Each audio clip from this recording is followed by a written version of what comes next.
Imaginez un instant, l'une des entreprises les plus puissantes du monde vient de prendre une décision qui, à première vue, va contre tout ce qu'elle représente. Et en essayant de comprendre pourquoi, on va découvrir ensemble une leçon essentielle sur ce que la souveraineté veut vraiment dire à l'ère de l'intelligence artificielle. Voilà le chiffre. 1 milliard de dollars. Et attention, ce n'est pas un paiement unique. C'est par an. C'est la somme absolument folle que l'une des boîtes les plus riches de la planète serait prête à verser, non pas à un partenaire, mais à l'un de ses plus grands concurrents. Tout ça pour une technologie devenue indispensable.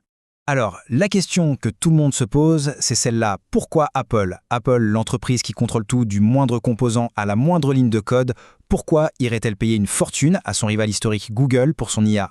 La réponse à cette question, eh bien, elle change un peu toutes les règles du jeu. Faut bien se remettre en tête qui est Apple. C'est une véritable forteresse technologique. Ils conçoivent leurs propres puces, leurs propres logiciels, tout. Alors, en décidant de louer les modèles Gemini de Google, ce n'est pas juste un achat. C'est un message ultra puissant envoyé à toute l'industrie qui dit en substance « les règles pour dominer l'IA ne sont plus les mêmes ». Et c'est là que cette phrase prend tout son sens. Créer un grand modèle d'IA, ce n'est plus simplement une affaire d'ingénieurs brillants. C'est devenu une épreuve de force industrielle, financière et géopolitique. On sort complètement du domaine du logiciel. On parle de puissance brute, presque au niveau de celle d'un État. Ok, mais alors pourquoi? Pourquoi c'est devenu si compliqué? Pourquoi est-ce qu'un mastodonte comme Apple, avec ses ressources quasi limitées, a jugé que la marche était devenue trop haute? La réponse, en fait, elle se trouve dans le coût réel de ce qu'on pourrait appeler une IA maison. En fait, pour entrer dans ce club très fermé, il y a 4 conditions. Et chacune est un mur en soi. D'abord, il faut des montagnes de données, et il faut les mettre à jour sans arrêt. Ensuite, des fermes de serveurs d'une puissance inimaginable, bourrées de puces spécialisées qui coûtent une fortune. Puis, des coûts de fonctionnement astronomiques, juste pour que les modèles tournent. Et enfin, il faut une échelle mondiale pour espérer rentabiliser tout ça. Bref, il n'y a qu'une poignée d'acteurs qui peuvent se le permettre. Et c'est pour ça qu'il ne faut surtout pas voir la décision d'Apple comme un aveu de faiblesse. Bien au contraire, c'est un calcul, un arbitrage stratégique hyper intelligent en fait. Ils ont mis dans la balance le coût démentiel d'une souveraineté de façade face à l'avantage immédiat d'intégrer la meilleure technologie disponible. Le choix était purement rationnel. Et c'est là que l'histoire d'Apple devient super intéressante et nous oblige à changer complètement d'échelle. Si une entreprise qui pèse des milliers de milliards de dollars trouve la course trop chère, quelle leçon un pays comme le Maroc doit-il en tirer pour ses propres ambitions d'avoir une IA nationale? Là, on touche à une réalité assez brutale. La souveraineté, ça ne se décrète pas sur un coin de table, ça se construit. Et dans le domaine de l'IA, ça se paie cash. L'ambition politique, c'est une chose, mais elle se heurte à un mur financier. On ne parle pas de millions, ici, on parle de milliards sur le long terme. Du coup, ça nous force à poser une question qui est peut-être un peu dérangeante, mais elle est essentielle. Est-ce que la vraie souveraineté, c'est de vouloir à tout prix tout reconstruire de zéro, de réinventer la roue pour un coût exorbitant, ou est-ce qu'il n'y aurait pas une approche plus stratégique, plus fine?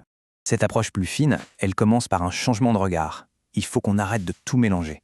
Il y a une différence énorme entre le modèle d'IA, la technologie brute en quelque sorte, et son application, c'est-à-dire ce qu'on en fait dans la vraie vie. L'analogie de la voiture est parfaite pour ça. Est-ce que le but, c'est de construire son propre moteur, un truc hyper complexe que seuls quelques constructeurs au monde maîtrisent vraiment? Ou est-ce que le vrai pouvoir, ce n'est pas plutôt d'avoir le volant bien en main pour décider de la direction, de la vitesse et de la destination? La vraie puissance, elle n'est peut-être plus dans le moteur, mais dans les mains de celui qui conduit. Et ça nous amène à une nouvelle définition de la souveraineté, beaucoup plus maligne et pragmatique. La vraie souveraineté, ce n'est pas l'autarcie technologique à tout prix. C'est la capacité à maîtriser ses propres données, à gouverner la façon dont l'IA est utilisée et surtout à garder son indépendance de décision. C'est exactement la leçon d'Apple.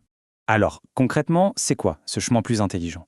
Eh bien, plutôt que de se lancer dans une course perdue d'avance pour créer un modèle généraliste qui essaye de tout faire, la stratégie la plus payante, c'est de se concentrer là où personne ne peut nous battre, la spécialisation.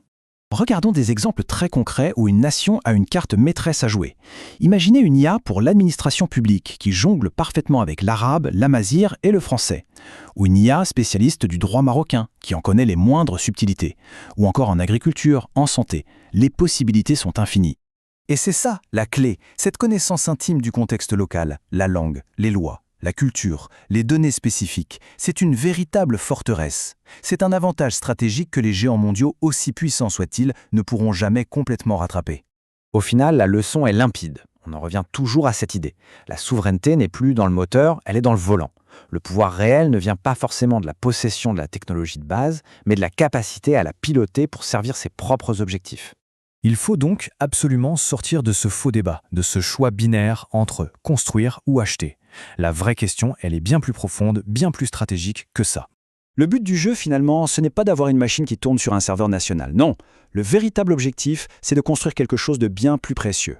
Une intelligence stratégique nationale, une capacité à utiliser les meilleurs outils du monde pour servir ses propres citoyens. Et tout se résume à cette dernière question, vraiment. Est-ce que le coup de génie, c'est de s'acharner à construire son propre moteur, ou est-ce que c'est de devenir tout simplement le meilleur pilote possible? La réponse à cette question, c'est elle qui déterminera qui sera vraiment souverain à l'ère de l'intelligence artificielle.